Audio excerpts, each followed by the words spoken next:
This happened during my junior year of high school, only a few days before spring vacation. It was the last class of the day, and nobody was paying attention to anything. The weather was getting warmer. Everyone was already thinking about their plans for break, and the energy in the classroom was completely different from normal. I was sitting in advanced statistics with my friend Mason. Our teacher, Mr. Reynolds, was one of those rare teachers who knew when a class had mentally checked out. Since there wasn't a quiz or assignment due, he pulled up a bunch of trivia games online and started letting us compete against each other. The room was actually having fun for once. I remember laughing because Mason had just gotten a question right about a famous sports brand logo.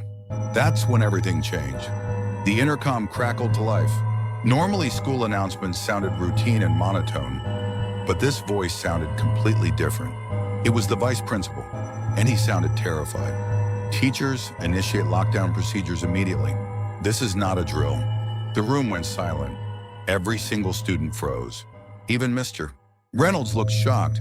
Without saying another word, he rushed to the door, locked it, switched off the lights, and told everyone to move to the back corner of the classroom.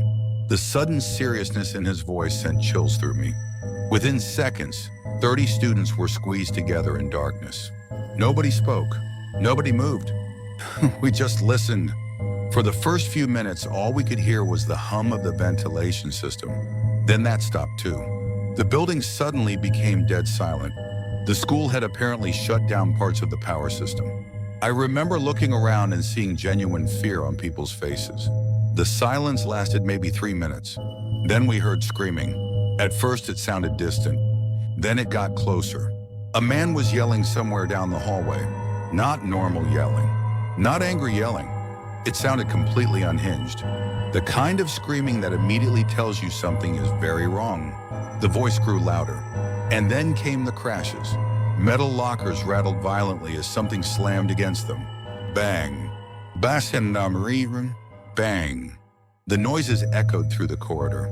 Several students immediately started crying. I could hear someone's breathing becoming rapid beside me. The screaming got even closer. Then we heard words. "I'm going to find you." The voice echoed through the hallway. My stomach dropped.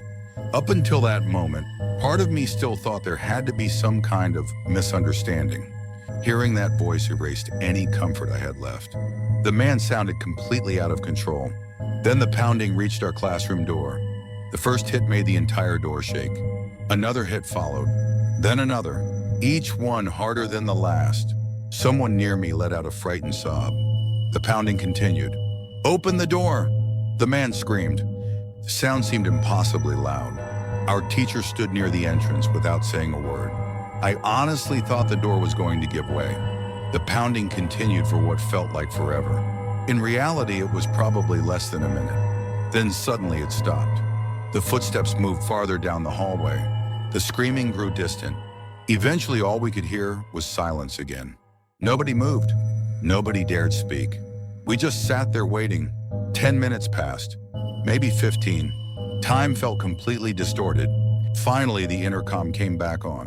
The vice principal sounded calmer this time, though still shaken.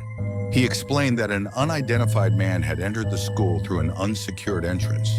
According to staff members, the man had attacked a receptionist near the main office before disappearing into the building. No one knew whether he had a weapon. Police had already arrived and were searching the campus. Teachers were instructed to remain cautious but continue the school day. However, all classroom doors would remain locked. No students were permitted to leave. The rest of the afternoon felt surreal. Nobody paid attention to lessons. Everyone just whispered about what had happened. Rumors spread immediately. By the following week, new details were circulating around the school. One story claimed that a maintenance worker had discovered the man hiding inside a storage room after hours. Another rumor claimed he had escaped before police could find him. The most disturbing rumor involved something found inside his jacket pocket. Nobody ever confirmed whether it was true. To this day, I have no idea what actually happened after he disappeared into that building. I never learned whether he was arrested or identified. What I do know is that hearing a stranger scream death threats outside your classroom door changes the way you look at school forever. For the rest of that year, every unexpected announcement over the loudspeaker made my heart skip a beat.